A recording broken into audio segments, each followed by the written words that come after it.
கிச்சிலி சம்பா குத்தி எடுத்தே மொச்ச குழம்பும் வச்சு எடுத்தே ஆமாடி அதுக்காகத்தான்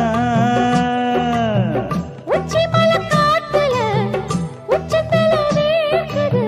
மச்சமுள்ள மாமன மல்லக்கட்ட பாக்குது பக்கம் வந்து வருசி பார்க்கவா பந்தி வச்சு பசிய தீக்கவா